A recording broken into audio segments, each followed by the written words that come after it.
VIP मौजूदा में 60 सीटें मांग रहे हैं। वो अपनी राष्ट्रीय कार्यकारिणी की बैठक में उन्होंने 60 सीट मांगी थी। कांग्रेस को ज्यादा सीटें अगर ना देकर पिछली बार ही इतनी सीटें, अगर इसमें से कुछ सीटें लड़ जाती राजद तो उसकी विनेबिलिटी ज्यादा होती। ये राजद सोचती है। फिर एक इधर भाग गए, फिर एक उधर भाग गए, तो कहीं कहीं मतलब राजद भी कमजोर हुई है। पिछले बार के चुनाव का भी जो मापदंड था वो सबके पास था। सबकी डिमांड यही है कि भाई हम पिछली बार इतना लड़े थे तो इस बार कम कैसे लड़े। तो पूरी तरीके से तेजस्वी और महागठबंधन से जुड़ा हुआ ये विश्लेषण है जी, ऑन डिमांड है। अब इसके इतने ही विधायक नहीं है, बाद में ओवैसी के भी 4 विधायक इनके साथ आ जरूर गए थे। नोरमा ग्रुप, जो सोचता है वो करता है। आपके अपने सपनों का आशियाना। डॉक्टर नमन मिश्रा सर जुड़े हुए हैं, क्योंकि इस वक्त सीटों का जो फॉर्मूला है एनडीए और महागठबंधन दोनों में फंसा हुआ है।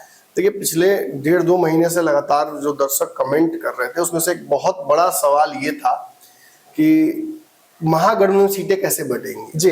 एनडीए में बहुत ज्यादा लोग डिमांड कर रहे हैं, पिछले बार भी टूट हो गई थी। बिल्कुल कॉम्प्लिकेटेड सिचुएशन है, डिमांड्स हाई है, सबको अपनी कुर्सी बचानी है, तो पेच वहां ज्यादा फंसा हुआ नजर आता है जी। लेकिन फिर भी एक स्पष्ट रणनीति समझ में आती है जी। कौन कितनी सीटें मांग रहा है और कितने तक में भाजपा एडजस्ट करेगी। बैठकें भी 3-4 हो चुकी हैं। बिल्कुल, लेकिन इनकी पहली बैठक हुई कल जी, और इस बैठक का प्रतिफल यही निकला कि तेजस्वी यादव को एक तरह से स्टीयरिंग कमेटी का हेड यानी इसका संचालक बना दिया गया, मतलब गाड़ी का ड्राइवर बना दिया गया। हाँ, उनके हाथ में गाड़ी दे दी गई, ये कहा जाएगा कि गाड़ी अब वही चलाएंगे, उन्हीं के हाथ में दे दिया गया। और ये महागठबंधन में क्या तय करना है कि लालू यादव को अगर बनाया गया होता तो बात दूसरी होती जी। लेकिन अगर तेजस्वी को बना दिया गया तो समझ लीजिए कि तेजस्वी के हिसाब से ही चीजें होंगी जी। जहां तक सीएम का चेहरे को लेकर विवाद है तो कोई विवाद है नहीं, मैं स्पष्ट कर दूं। कल भी मैंने कहा था कि काशी और मक्का में कौन राजा है ये कहने की जरूरत नहीं है। बिल्कुल इसी तरह से महागठबंधन में कौन राजा है, कौन सीएम होगा, ये कोई कंफ्यूजन नहीं। नीतीश को लेकर कंफ्यूजन जरूर है एनडीए में जी, लेकिन तेजस्वी को लेकर देयर इज नो कंफ्यूजन। कोई बोलना ना चाहे अलग बात है, संयोजक बना देने के साथ ही ये कंफर्म हो जाता है कि तेजस्वी ही इस गठबंधन के सीएम होंगे। तो इस पर मैं विवाद नहीं करूंगा जी। आपके लिए वो लेकर आया हूं जो आपको पूरे बिहार के पत्रकारों को के विश्लेषण में कहीं नहीं मिला हो, और आपको स्पष्ट तौर पर अंतिम समीकरण जो इस वक्त बना है, कौन कितनी सीटें मांग रहा है, कितनी मिलेंगी, ये सब आपको बताने जा रहे हैं। इस वीडियो में बहुत थोड़ा लंबा रहेगा, बने रहिएगा। आपके नेता की बात भी करेंगे, कितनी सीटें उनको मिलनी चाहिए ये भी बताएंगे, कितना पिछले बार लड़ा था ये बताएंगे, इस बार कितना जीतने की उम्मीद है ये बताएंगे, बिल्कुल, और कौन भाग सकता है और कौन नया एडिशन होगा महागठबंधन में ये भी बताएंगे। तो पूरी तरीके से तेजस्वी और महागठबंधन से जुड़ा हुआ ये विश्लेषण है जी, ऑन डिमांड है। मैं फिर कह दूं, आपने मांगा, हमने इसको लाया है। अब शुरू करते हैं कल की बैठक के पहले के समीकरण से। देखिए, कौन कितना डिमांड कर रहा था। बिल्कुल ऑब्वियसली ये बैठक हुई है तो ऐसी तो हुई नहीं होगी, सबके पास एक रफ खाचा था जी। पिछले बार के चुनाव का भी जो मापदंड था वो सबके पास था। सबकी डिमांड यही है कि भाई हम पिछली बार इतना लड़े थे तो इस बार कम कैसे लड़ेंगे। तो किसको कुर्बानी देनी पड़ेगी, पहले ये समझना होगा।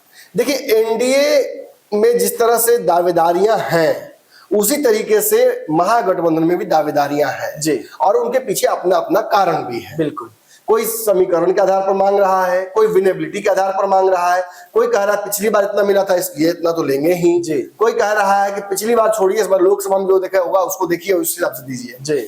तो बहुत कुछ सोचना है। राजद भी डरी हुई है कि कौन साथ देगा चुनाव बाद, कौन भाग जाएगा एनडीए में, ये भी सोचना होगा राजद को। हाँ बिल्कुल, अब मुकेश सहनी का चेहरा है जिन पर दोनों तरफ से दाव लगाया जा रहा है। तो मुकेश सहनी की ईमानदारी तो आज तेजस्वी के साथ है, उन्होंने खुल के कह दिया कहीं नहीं जाएंगे। लेकिन तेजस्वी अगर होंगे सीएम के उम्मीदवार अगर हैं वो, और राजद के नेता है, तो पिछले अनुभवों से थोड़ा डरेंगे ना जी। हाल ही में उनके इतने सारे विधायक भाग गए थे, कहीं तोड़ लिए गए थे, भाग गए, तो क्या कर सकते हैं। इसका तरीका क्या है, तो देखिए, राजद चाहती है कि हम जितना हो सके बहुमत के आंकड़े के करीब अपने दम पर पहुंचे। तो पिछली बार राजद 140 सीटों पर चुनाव लड़ी थी जी, 140, और 140 में से जो राजद जीत कर आई थी वो था 75 सीट।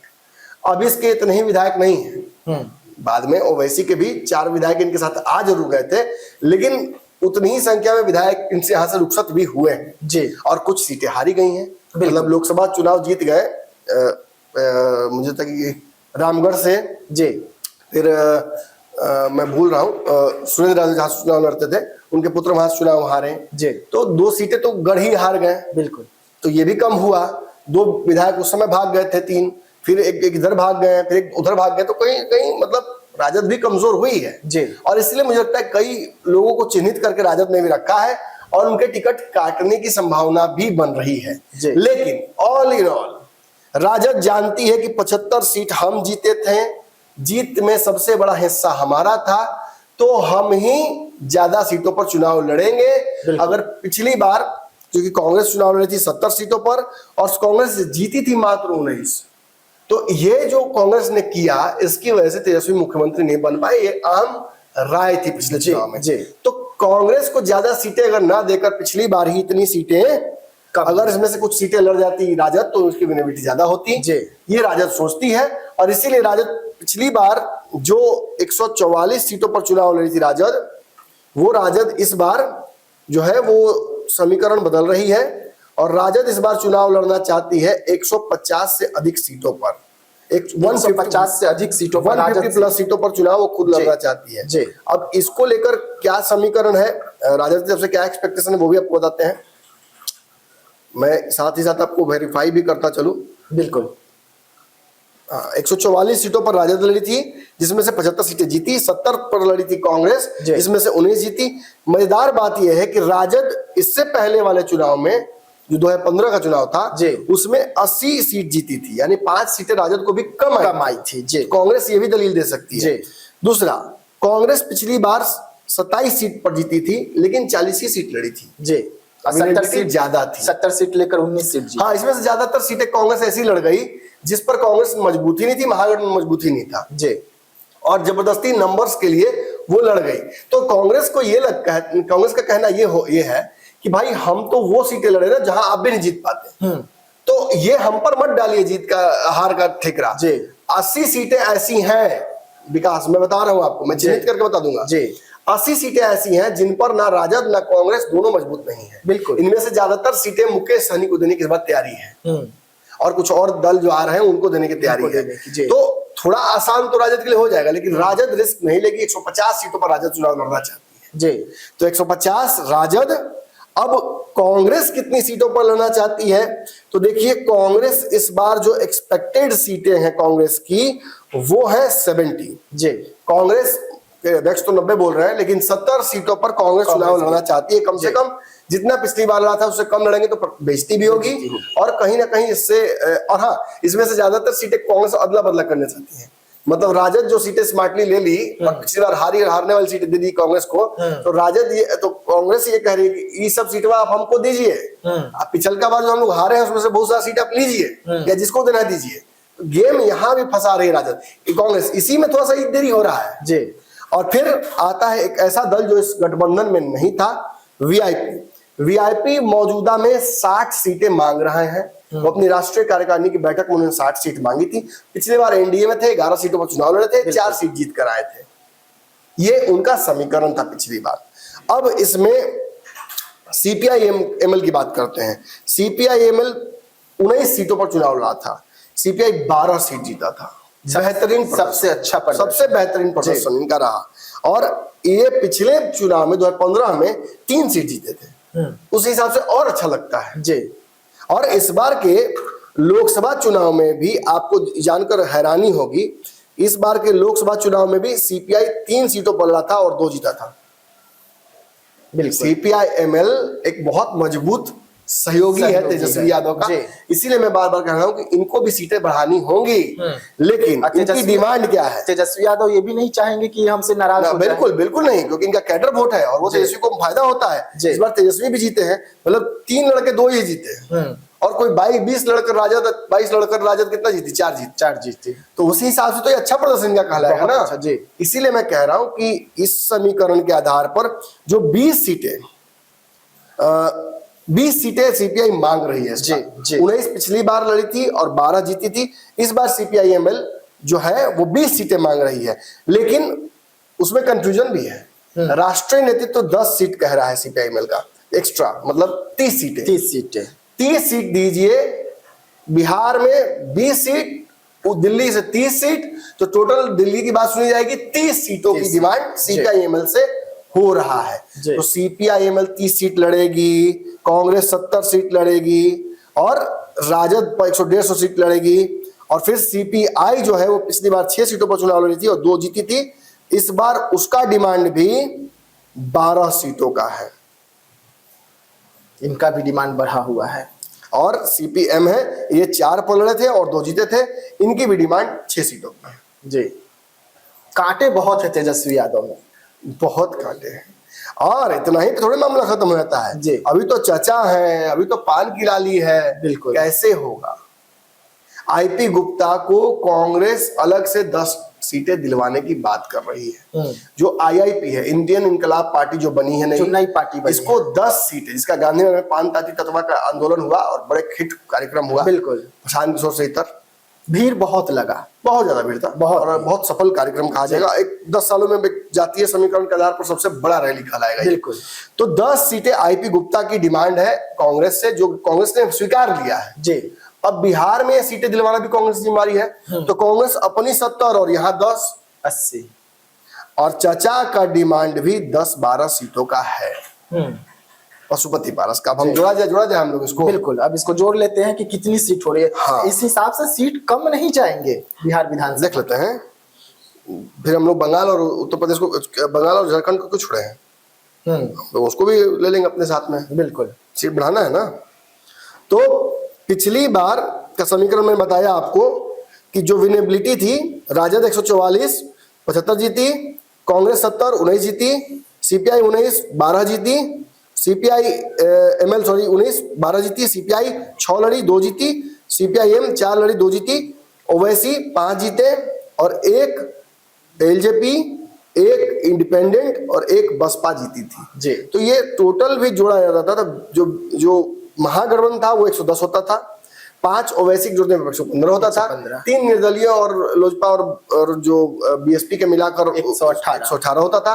और 18 भी जोड़ के सरकार नहीं बन रही थी। 122 का आंकड़ा पूरा नहीं हो रहा था, इसीलिए मुकेश सहनी और मांझी को बुलाया जा रहा था।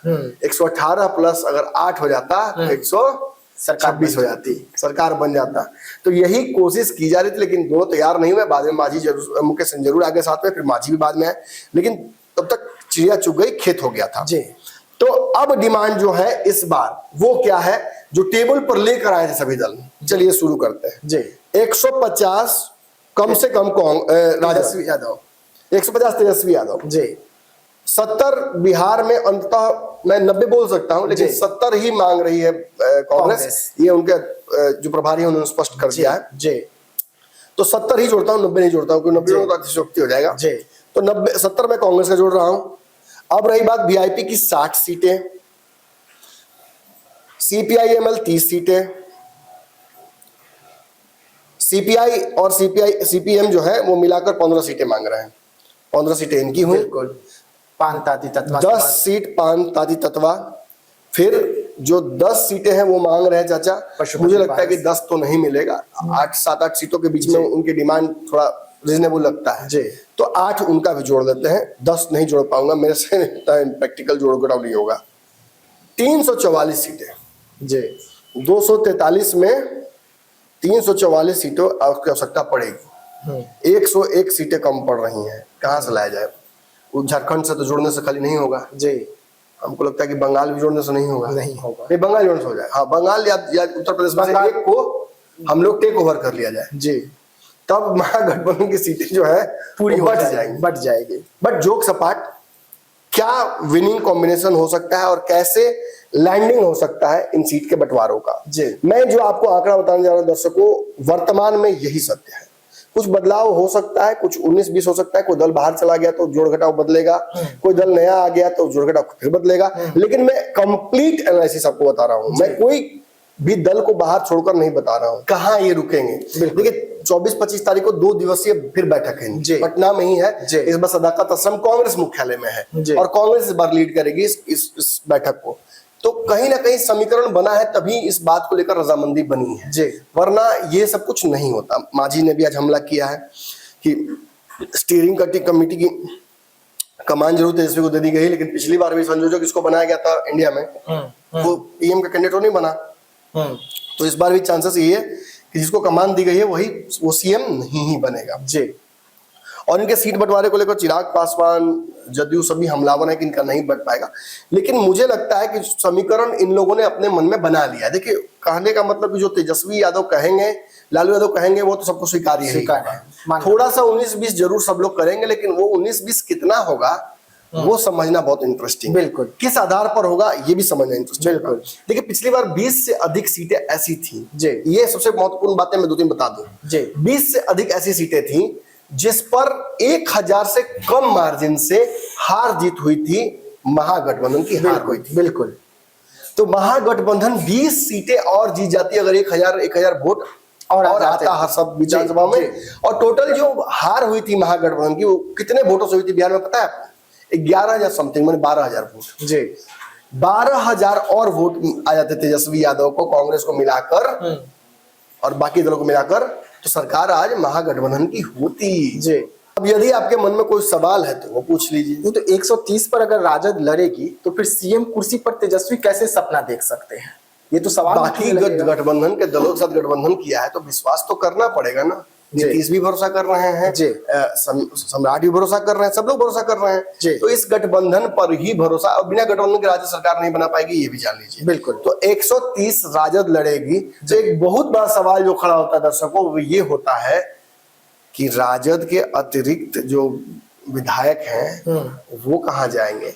राजद जो सरकार के नजदीक पहुंचना चाहती है बनाने के अपने दम पर, वो कैसे संभव होगा? इसका तरीका है, राजद लगभग 30 प्रत्याशी अपने गठबंधन के दलों को देगी अपने पास। 30, किसी को 5, किसी को 2, किसी को 10, किसी को 12। बिल्कुल। इसी आधार पर, मतलब सीट तो हम आपको दे रहे हैं, लेकिन उम्मीदवार भी हम आपको देंगे। उम्मीदवार भी हम ही देंगे आप जी। इसमें सबसे बड़ा जो दबाव होगा वो कांग्रेस और वीआईपी पर होगा जी। कांग्रेस और वीआईपी को अपने कोटे के प्रत्याशी दिए जाएंगे, विनिंग प्रत्याशी दिए जाएंगे, ताकि कल अगर इधर उधर कोई करना चाहे तो फिर हम तो जो नकेल है वो इनके हाथ में रहे जी। इतना ही नहीं, पशुपति पारस की सीटों पर भी हो सकता है, अगर ज्यादा सीटें मिल जाती है कहीं तो प्रत्याशी राजद के ही होंगे। उसके अलावा आईपी गुप्ता के कॉर्नर में भी 1-2 प्रत्याशी अपने घुसाने की कोशिश की जाएगी। खैर, कांग्रेस कितनी सीटों पर लड़ेगी? देखिए, कांग्रेस मांग तो रही है 70 प्लस और 90 प्लस, लेकिन कांग्रेस को जो मिलने वाली सीटें हैं जी, वो 40 सीटें जी। 40 बैक टू बेसिक जी, जो 2015 के चुनाव में लड़े थे और जिस पर 27 सीट जीत कर प्रदर्शन अच्छा किए थे, अब 70 सीटें तो मिलने से रही जी। आपको 40 सीटें दी जा रही हैं। यहाँ कांग्रेस को नुकसान नहीं है, कांग्रेस को फायदा ये होगा कि जो अतिरिक्त 30 सीटें कांग्रेस हारने वाली ले ली थी पिछले बार, वो नहीं मिलेंगे, बच जाएंगे, उससे बचेंगे। और कुछ कैंडिडेट्स 10-12 राजद की तरफ से कांग्रेस ज्वाइन करके बकायदा, क्योंकि पिछले लोकसभा में आपको याद है कांग्रेस जो लड़ी थी सीटों पर जी, कितनी सीटों पर कांग्रेस? 9 सीटों पर कांग्रेस जो लड़ी थी वो 9 सीट पर लड़ी थी, और कांग्रेस जीत कर आई थी 3 + 1 पप्पू यादव 4 जी। और राष्ट्रीय जनता दल लड़ी थी 23 सीटों पर और जीत कर आई थी 3 जी। 3 या 4 जीती थी, 4 जीती थी। तो 4 ये जीते, 3 + 1 4 वो जीते, 8 हुआ। 2 सीपीआईएम जीती थी, 10 हो गया था इनका आंकड़ा जी। तो इस आधार पर राजद से पिछले लोकसभा में बेहतर प्रदर्शन कांग्रेस और सीपीआईएम का जी जी। तो ये भी वो लड़ाई वो लड़ेंगे। विनिंग सीटें मिली थी तब तो जीते थे ना, बिल्कुल, चॉइस था, बिल्कुल। अब यही काम इसमें किया जाएगा, तो 40 सीटों से अधिक मिलता कांग्रेस को नजर नहीं आ रहा है जी। कांग्रेस भी शायद इसमें खुश इसलिए होगी क्योंकि चॉइस उसका रहेगा। चलिए आगे बढ़ते हैं। एक दल जो पिछली बार नहीं था इनके साथ, अब उस दल की बात करते हैं। मुकेश सहनी की डिमांड 60 सीटों की है जी। उन्होंने राष्ट्रीय कार्यकारिणी की बैठक में स्पष्ट कहा है, लेकिन मुकेश सहनी को कितनी सीटें मिलेंगी ये बहुत अपने आप में मजेदार है। मुकेश सहनी को 25 से 30 सीट देने के पक्ष में तेजस्वी यादव है। तेजस्वी यादव चाहते हैं कि मल्लाहों को हम इतना प्यार दें कि मल्लाह हमें भी रिटर्न में वोट और प्यार दोनों दें। MYM समीकरण पर हम चुनाव लड़े। तो 25 सीटें 30 सीटें, मुझे लगता है कि 30 सीट पर ही मुकेश सहनी फाइनल मानेंगे भी तो मानेंगे जी। मुझे लगता है कि वो 40 सीटों तक ले जाने की कोशिश करेंगे, लेकिन चूंकि कांग्रेस की सीटें भी अच्छी खासी कम हो रही हैं, अपने कोटे से भी राजद कम कर रही है, तो उस दोनों के बलिदान को देखते हुए मुकेश सहनी भी छोटा बलिदान दे देंगे। मुझे तो 30 सीटों पर 25 से 30 के बीच में, तो 30 लिखिए, 30 सीटें वीआईपी लड़ती नजर आ रही है मुझे। और मुझे लगता है कि इसमें भी 8, 9, 10 जितने भी प्रत्याशी हो राजद की तरफ से दिए जाएंगे। तो प्रत्याशी कहीं ना कहीं राजद इस वीआईपी को भी देगी, वीआईपी पास नंबर भी ज्यादा रहेगा, लेकिन वीआईपी को सबसे ज्यादा जो फायदा होगा इस गठबंधन में, जिसके चलते वो नहीं जा रहे हैं ऑफर के बावजूद एनडीए में, उसका कारण ये है कि सीटें तो कम मिल रही हैं जितना मांगा उससे, लेकिन साथ में एक डिप्टी सीएम की कुर्सी मिल रही है। अब आप यहीं से अंदाजा लगा लीजिए कौन कौन लड़ रहा है चुनाव। बिल्कुल देखिए, पशुपति पारस चुनाव मुझे लड़ते नजर नहीं आ रहे हैं, उनकी जगह उनके पुत्र चुनाव लड़ेंगे, इसकी प्रबल संभावना है अलौली से। समस्तीपुर या खगड़िया की किसी एक सीट से प्रिंस पासवान भी चुनाव लड़ेंगे, इसकी संभावना है।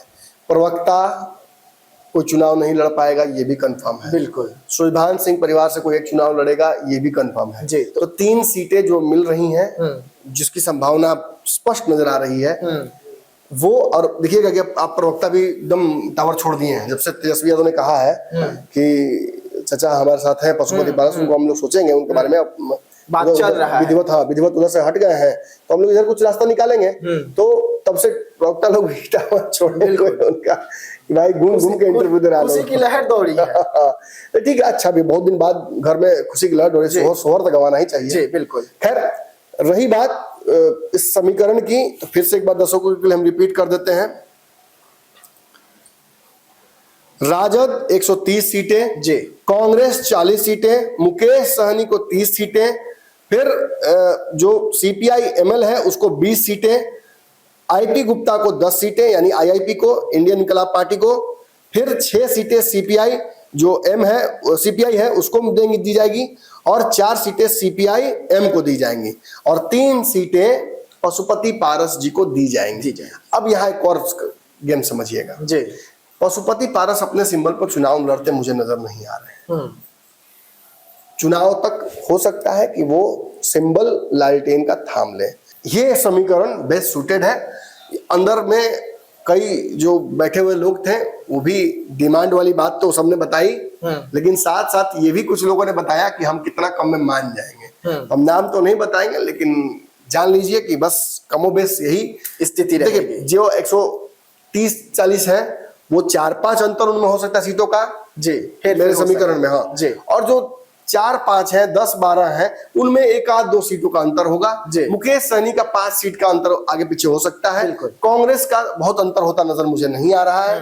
कांग्रेस और आईपी गुप्ता का अंडरस्टैंडिंग ही बिगड़ सकता है अगर नहीं गुप्ता की बात मानी गई तो, या कांग्रेस नहीं मनवा पाई उनकी बात तो उतना में थोड़ा सा पेच बदलता नजर आ रहा है। बाकी कमोबेश यही समीकरण 24-25 तारीख को भी आपको देखने को मिलेगी, फाइनलाइज होता हुआ दिखेगा। आपके सपनों को हमने सजाया है, ई होम्स पैनोरामा को हमने बनाया है। ई होम्स मेरा एक सपना था जिसपे मैं पिछले 4 साल से काम कर रहा था। हमने जो बनाया है वो सबने है माना। ई होम्स पैनोरामा में हो आपका भी आशियाना। और फाइनली हमने 2021 में इस प्रोजेक्ट को लॉन्च किया। बहुत लोग अप्रिशिएट कर रहे हैं कि पूर्णिया जैसे शहर में, बिहार के, एक तो बिहार की बात करें उसमें भी पूर्णिया जैसे छोटे जगह में इस तरह का लाइफस्टाइल देना, ये सुन के हम लोगों को बहुत अच्छा लगता है। ई होम्स में हमने कुछ और भी किया है, जैसे हम जिस जगह में रह रहे हैं हमारे फैमिली सिक्योर हो, उनको सिक्योरिटी का ध्यान में रखा है। आपकी सुविधा और सुरक्षा आपके लिए खास है, ये आपका विश्वास है। इसमें आर्टिफिशियल इंटेलिजेंस का 7 लेयर सिक्योरिटी का हमने इस्तेमाल किया है। लस ग्रीन कैंपस को बनाया है। यदि हमारा बाउंड्री वाल है तो वो वर्टिकल गार्डन है। ये जितनी भी फैसिलिटी होता है एक इंटरनेशनल टाउनशिप में ई होम्स है, ये हम लोग विश्वास नहीं कर पा रहे हैं। जो भी हमारे मित्र दोस्त या जो भी हमारे बाहर के बाहर आते हैं तो हम लोगों को बहुत अच्छा सुनने को मिलता है और बहुत अच्छा क्रेडिट मिल रहा है। वो सारा हमने सिर्फ एक बिल्डिंग नहीं बनाया, हमें एक बहुत अच्छा लाइफस्टाइल दिया ई होम्स में, और मेरा एक सपना था जिसको मैं आज फुलफिल होते हुए देख पा रहा हूँ। ये आपका आवास है। ई होम्स पैनोरामा में अब आपका निवास है। E homes panorama, luxurious lifestyle redefined. Panorama group, जो सोचता है वो करता है। अगर ये वीडियो पसंद आई और वह बिहार के राजनीति और बिहारियत से सरोकार रखेनी तो सब्सक्राइब बटन दबा के चैनल के सब्सक्राइब कर ली। ओजे एगो घंटी बा, ओकरा बटन दबा देला से कुल सटीक और मारक खबर रुआ मुफ्त में मिल जाई। अगर रुआ पत्रकारिता के हमनी के नया प्रयोग में सहयोग कर चाहतानी तो ज्वाइन बटन दबा दी।